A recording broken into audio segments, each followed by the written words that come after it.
రెండవది మీ సొంత సోదరుడు రేవంత్ రెడ్డి గారి సొంత సోదరుడు యనుమల తిరుపతి రెడ్డి, ఆయన ఇల్లు ఈరోజు దుర్గం చెరువు FTLలో ఉంది. ఏమన్నా ఎందుకే ఆయనది కూలగొడతలేరు అంటే హైకోర్టు ఆర్డర్ ఉందంటారు. మరి అమీన్పూర్ చెరువు కిందనేమో హైకోర్టు ఆర్డర్లు ఉంటే వాళ్ళనేమో మెడలు బట్టి నూకేస్తారు. అనుముల తిరుపతి రెడ్డి కాడికి పోయే వరకు మాత్రం కోర్టు ఆర్డర్లు అడ్డం వస్తున్నాయా? అంతెందుకండి నేను అడుగుతా, అంత దూరం ఎందుకు?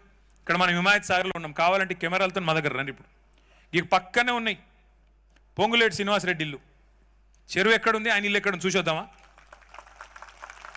నేను చెప్పేది తప్ప హిమాయత్ సాగర్ వాళ్ళు చెప్పాలి. వెనక చెరువును పూడ్చి మరీ కట్టిండు ఆయన. మరి హైడ్రా కనబడతలేదా?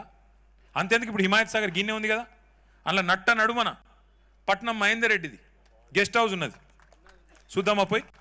నేను చెప్పేది కరెక్టేనా? హిమాయత్ సాగర్ వాళ్ళు ఇవేవి కనబడతలేవు. ఇంకా విచిత్రం ఏంటంటే అసలు పాత 20 ఏళ్ళ కింద కట్టిన అపార్ట్మెంట్లు గులగొడతాడట, కానీ కడుతున్న అపార్ట్మెంట్లు ముట్టడట. ఇప్పుడు మూసీలో కడుతున్న అపార్ట్మెంట్లు ముట్టడట, 20 ఏళ్ళ కింద కడుతున్నాయి మాత్రం గులగొడతాడట.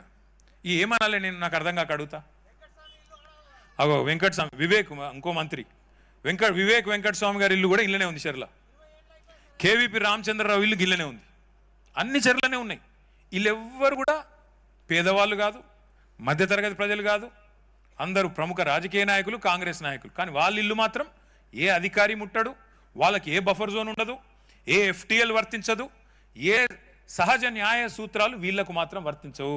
అవి రమ్య గారి ఇల్లు పోతుంది, లేకపోతే మా నారాయణ స్వామి ఉన్న హనుమాన్ నగర్ ఎత్తవతల వారిస్తా అంటాడు, హిమాయత్ సాగర్లో మీరు కట్టుకున్న ఇళ్ళన్నీ బేకారంటాడు. కానీ హిమాయత్ సాగర్ చెరువు మధ్యలో ఉన్న పట్నం మహేందర్ రెడ్డి మాత్రం మంచిగా ఉండాలి, హిమాయత్ సాగర్లో చెరువును పూడ్చి కట్టిన పొంగులేటి శ్రీనివాసరెడ్డి మాత్రం నిక్షేపంలాగా ఉండాలి. ఇదేనా న్యాయం? ఇదేనా పద్ధతి? మీరు చేసే ప్రాజెక్ట్ ఇది? అసలు మీకు నీతి అంటూ ఉందా ముఖ్యమంత్రి గారికి? అందుకే నేను అనేది, మీరు మసిబూసి మారేడుకాయ చేసి ఎన్ని అబద్ధాలు చెప్పినా వాస్తవాలు వాస్తవాలుగానే ఉంటాయి.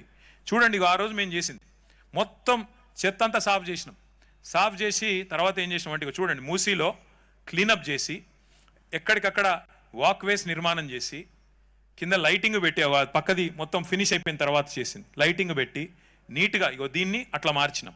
వీటికి ఎక్కడ ఒక్క కుంప కూడా మేము కూలగొట్టలేదే, దీనికి ప్రచారం చేసుకోలేదు. ఇన్నిలాగా 5 స్టార్ హోటళ్ళల్లో బిల్డప్ ఇచ్చి ప్రజెంటేషన్లు ఇచ్చి 1000 కోట్ల రూపాయలు భూములు గుంజుకుంటా రియల్ ఎస్టేట్ చేస్తా అని బిల్డప్ ఇవ్వలేదే. ఆ రోజుకి చేసిన డిజైన్లు ఇవి. ఎక్కడైతే కాన్ఫ్లుయెన్స్ పాయింట్ ఉందో అక్కడ మేము మా ప్రభుత్వంలో మీరు గమనించండి, ఎక్కడ కూడా ఒక నిర్మాణం, ఒక సిమెంట్ కాంక్రీట్ స్ట్రక్చర్ ప్రతిపాదించలేదు. చూడండి, మీకు ఒక విషయం చూపెడతాను. ఇప్పుడు నేను ముఖ్యమంత్రి గారి డిజైన్లో మీరు చూడండి, ఎక్కడైనా సరే ఏమైనా పార్కులు ఎక్కడైనా జాగు ఉంటే అది కూడా వేరే వాళ్ళ ఆస్తులు గుంజుకోకుండా ప్రభుత్వ జాగాలు ఉంటే అందులో పార్కులు పిల్లలు ఆడుకోవడానికి ఆహ్లాదంగా ఉండేదానికి ఇట్లా తయారు చేసాం తప్ప కాచిగూడ స్టేషన్ దగ్గర కూడా ఎట్లా చేయాలి మరి ఆ తీరం వెంబడ ఇట్లా ఆలోచించాం తప్ప ఎక్కడ కూడా ప్రజల ఆస్తులు లాక్కోవాలి, ప్రజల కొంపలు కూలగొట్టాలి అని ఆలోచన చేయలేదు.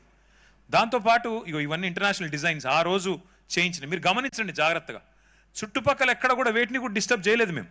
మీరు జాగ్రత్తగా చూడండి డిజైన్స్లో, చుట్టుపక్కల వేటిని డిస్టర్బ్ చేయకుండా అవసరమైతే ఆ బ్రిడ్జ్లలో కూడా కొత్త ఎలిమెంట్స్ తీసుకొచ్చి వాటిల్లోనే పార్కులు ఆ బ్రిడ్జ్ల మీదనే ఏర్పాటు చేసి కింద మూసి నీట్గా పోయేటట్టు చుట్టుపక్కల గ్రీనరీ మాత్రం పెట్టి ప్రజల ఆస్తులు మాత్రం ఛిద్రం కాకుండా చూడమని మా నాయకుడు కేసీఆర్ గారు చెప్తే అట్లే డిజైన్ చేసినాం తప్ప పేదల కడుపు కొట్టి వాళ్ళ భూములు గుంజుకొని వాళ్ళ ఆస్తులు వాళ్ళ కొంపలు కూల్చేసి వాళ్ళను గోసబెట్టితే ఏం లాభం అని చెప్పి మా నాయకుడు చెప్తే అది హైకోర్టు ముంగట డిజైన్ సాలార్జింగ్ మ్యూజియం ముంగట. అంటే ఈ రకంగా ఆ రోజు డిజైన్లు ఇవన్నీ ప్రభుత్వంలో ఉన్నాయి. ఇప్పుడు నేను చెప్పిన డిజైన్లు